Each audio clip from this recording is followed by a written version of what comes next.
بولنے کے ہماری زندگی میں کیا فرق پڑا؟ کیا جھوٹ بولنا کم ہوا؟ دغا فریب کم ہوا؟ ہماری بدیاں برائیاں، ہماری بد نظریاں، ہماری غیبتیں یہ کم ہوئی؟ اپنا اسٹاک لینا چاہیے. اور اگر ہماری زندگی کے اندر بیت الخیال میں داخل ہو کے حضور میں جا کے بول بھی لیا اور اس بول سے ہم نے کوئی فائدہ نہ اٹھایا تو ہماری زندگی تو ویسٹ گئی نا. کیا ہم اچھے ہوئے؟ بول لینے کے بعد جو عابد لوگ ہوتے ہیں، عبادت کرنے والے ہوتے ہیں، کیا ہم ان عابدوں میں کھڑے رہنے کے لائق ہیں؟ ارے مومنو، جب تک ہماری عادتیں، ہمارے وچار، ہمارے ایکشن، ہمارے اعمال، ہمارا لینا دینا، ہماری نظر، ہمارا وچار اگر یہ پاک نہیں ہوتا تو نور کہاں سے آئے گا؟ کیا بدماشوں کو نور ملتا ہے؟ جھوٹوں مکاروں کو نور ملتا ہے؟ نور ملتا ہے ان پاک ہستیوں کو کہ جو نور کے اٹھانے کے لائق ہیں. نور ان کے لیے ہے کہ جو فرشتوں جیسے ہیں. لچھے بدماشوں کو نور نہیں ملتا. نور کیا، ان پہ لعنت اترتی ہے. پھر کہتے ہیں کہ داس ہمارا جو ہو اسے، جو میرا بندہ ہے، میرا داس، داس نوکر کو کہتے ہیں. اور عربی زبان کا جو لفظ عبد ہے اس کا مطلب بھی غلام ہے. میرا جو غلام ہے، میرا جو نوکر ہے، معنی اس کے یہ ہے کہ میری جو سیوا کرنے والا ہے اس کو داس کہتے ہیں. جو میری سیوا کرتا ہے وہ میرے گلے کا ہار ہے. ماں اپنے بچے کو سب سے پہلے کلیجے سے لگاتی ہے، سینے سے لگاتی ہے. باپ بھی اگر بچوں کو ملتا ہے تو اس کو سینے سے لگاتا ہے، چومتا ہے، پیار کرتا ہے. اور قیمتی چیزیں، داغنے وغیرہ ہم گلے میں، ہار ہمارے سینے سے لگا رہتا ہے. تو پھر کہتے ہیں میرا جو داس ہے وہ میرے سینے میں، میرے گلے میں ہے، میرے سینے کے ساتھ لگا ہوا ہے. داس ہمارا جو ہوئے سے پیچھے ہمارے گلے نہ ہار. میں اس کو اپنے گلے کے ہار کے طور پہ رکھوں گا اور اس کے سکھ کا کوئی پار نہیں. اے مومنو، کون سی ایسی چیز ہے کہ جو پیروں نے ہم کو نہیں بتائی؟ اس نے اپنے پیار کا اظہار کیا ہے اس میں کہ میں اپنے بندوں کو اتنا پیار کروں گا کہ میں سینے سے لگا کے رکھوں گا، جیسے ماں اپنے بچے کو سینے سے لگاتی ہے. ہار پہنتا ہے آدمی، ہار سینے سے لگا رہتا ہے. مگر کون کہ جو نور کے پانے والے ہیں؟ ہمارے عمل سارے اچھے ہونے چاہیے، ہمارے خیال پاک ہونے چاہیے. جب تک انسان کے خیال پاک نہیں ہوتے اس کو نور کا پانی نہیں ملتا. دن اور رات جو خدا کے بندے ہیں وہ اس کے ساتھ لو لگائے رکھتے ہیں، وہ اپنی اس جدائی کو محسوس کرتے ہیں. امام سلطان مرشد عطا فرماتے ہیں آرام سے بیٹھ کے یہ وچار کرو کہ تم کہاں سے آئے. کچھ بھی ہستی نہیں ہوتی. ماں کے پیٹ میں سے 9 مہینے کے بعد بچہ نکلتا ہے. پہلے تو دنیا میں نہیں تھا، وہ کہیں نظر نہیں آتا تھا، بس خدا نے اس کو بھیج دیا. بالکل اسی طرح سے جب وہ مر جاتا ہے قبر میں دفن کر دیتے ہیں، اس کے بعد پھر کبھی نظر نہیں آتا. نہ موت سے پہلے نظر آتا ہے، یعنی جنم سے پہلے، نہ موت کے بعد نظر آتا ہے. تو یہ کہاں سے آتا ہے اور کہاں چلا جاتا ہے؟ میں بدن کی بات نہیں کرتا، جو کہ ہے بدن، کیونکہ بدن روح کو اندر کنٹین کرنے کے لیے ہے. ایک جیو ہے، خدا نے اس کو بھیجا، باپ کے سپرم میں سے ماں کے پیٹ میں گیا، آستے آستے آستے بڑا ہوا. ایک خیال کرو کسی دن ایک چھوٹا سا کیڑا جو آنکھ سے نہیں دکھتا، امام سلطان محمد صلی اللہ علیہ وسلم فرماتے ہیں کہ تم عالم ذرہ میں سے آئے ہو، یہ سپرم ہے، یہ ذرہ ہے. اس کو کس طرح خدا پیدا کرتا ہے اور کس طرح سے ہاتھ منہ بنتے ہیں، ناخن بنتے ہیں، انگلیاں بنتی ہیں، کان بنتے ہیں، کون سی چیز اندر ہے، اس کے ماپ سائز، اس کا جو بلو پرنٹ ہے وہ اس کے ساتھ اندر ہے. یہ اتنا لمبا ہوگا، اتنا چوڑا ہوگا، اتنا وزن ہوگا، ایسی آنکھیں ہوں گی، ایسے کان ہوں گے، اتنے لمبے پاؤں ہوں گے، انگلیاں ہوں گی. یہ ڈیزائن کون بناتا ہے؟ کبھی انسان بیٹھ کے سوچے کہ بھلا میں کیا تھا، کیسے میں پیدا ہوا؟ اور پھر باہر آتا ہے، وہ اپنے آپ کو دیکھ نہیں سکتا، کسی چیز کو اٹھا نہیں سکتا، سمجھتا کچھ نہیں. آستے آستے دیکھو تو صحیح انسان کی پیدائش کیسی خدا نے کیا ہے. محتاج ہے، ماں کا باپ کا محتاج ہے. دودھ پلاوے تو پیے، وہ خود اٹھا نہیں سکتا، دوڑ نہیں سکتا، چل نہیں سکتا، بیٹھا ہے، سویا ہے. یہی وہ ہے کہ جو آستے آستے آستے آستے آستے بڑا ہوتا ہے، 6 فٹ کا جوان بن جاتا ہے. اللہ تعالیٰ نے قرآن شریف میں نمرود کا ذکر کیا ہے. حضرت ابراہیم علیہ السلام کے زمانے کے اندر نمرود بادشاہ تھا، کافر تھا، خدا کو نہیں مانتا تھا، بلکہ کہتا تھا کہ میں خدا ہوں. مولانا رومی نے اس کو بڑے اچھے طریقے سے اپنی شاعری کے اندر ذکر کیا ہے. میں آپ کو اس کا جست بتاؤں، وہ سمجھنے جیسی چیز ہے.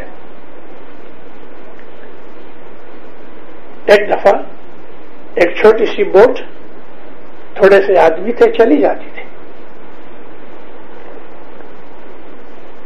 یکایک طوفان آیا.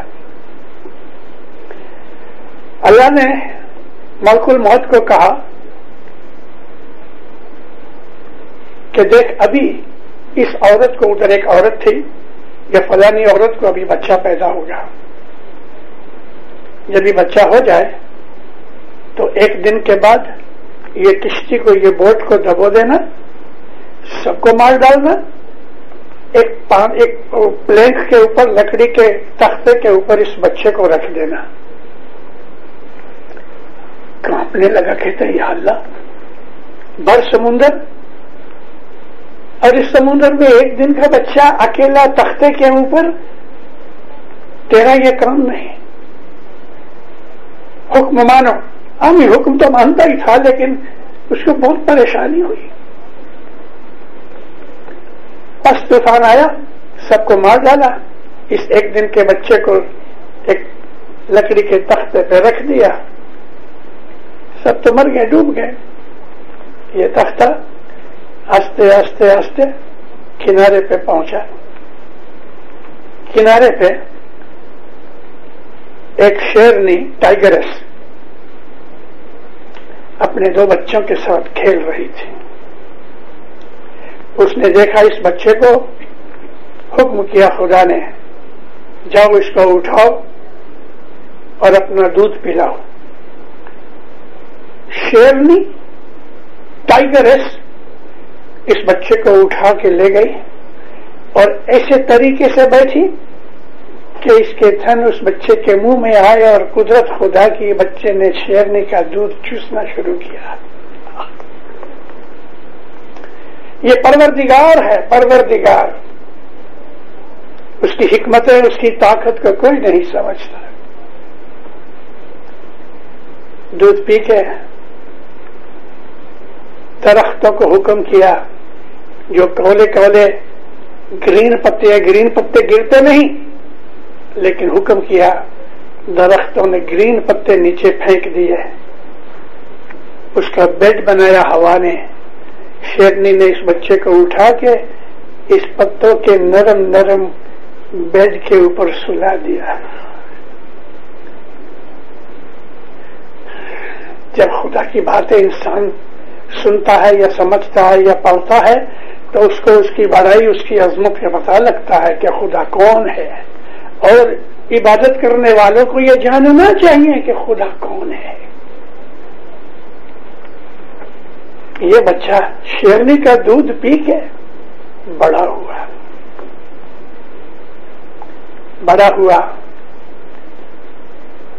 شہر کی طرف آیا، کوئی اس کا تھا نہیں، نوکری ووکری کرتا رہا، کھاتا پیتا، طاقت بہت تھی۔ جب جوان ہوا تو شیر کے منہ میں 2 ہاتھ ڈال کے اس کو چیر دیتا تھا، اتنی طاقت خدا نے اس کو عطا کی۔ اس کا نام تھا نمرود۔ انگلش میں بائبل میں اس کا قصہ ہے نمرود کا۔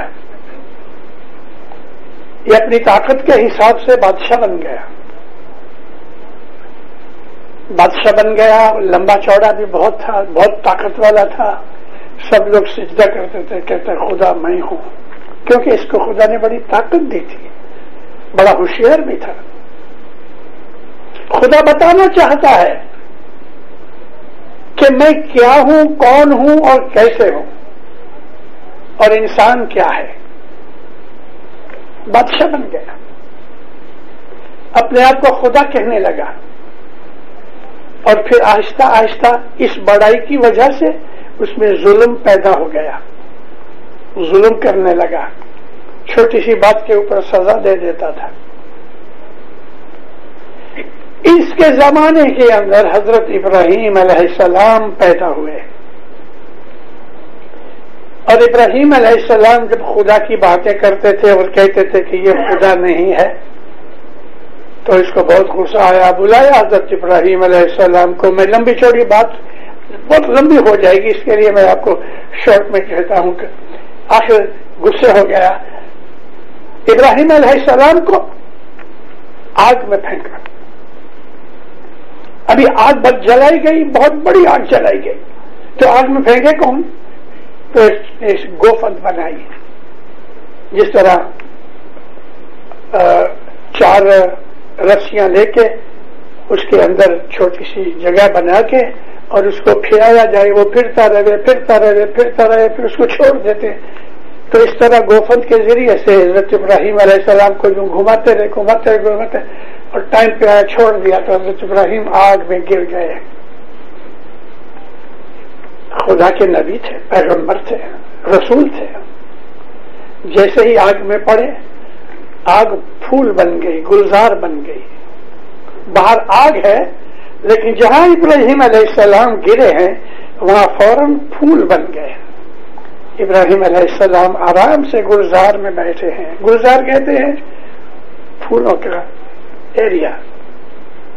جب یہ آگ ٹھنڈی ہو گئی اور لوگوں نے دیکھا تو آپ تو پھولوں میں بیٹھے ہیں، کیا خدا تعالیٰ کی طاقت ہے۔ اس کو شیرنی کا دودھ پلایا، اس کو آگ میں گلزار میں رکھا، اور پھر ایک چھوٹا سا مچھر اس کی ناک میں گھس گیا۔ ناک میں گھس گیا۔ نارملی ناک میں ہمارے بال ہیں، کوئی بھی جانور ایسا اوپر جا نہیں سکتا، یہ بالوں میں پھنس جاتا ہے، بلوک اور نکل جاتا ہے، لیکن یہ مچھر اسپیشل مچھر تھا، اوپر چلا گیا، اوپر جا کے برین میں چلا گیا اور وہاں جا کے بھوں بھوں کرنے لگا۔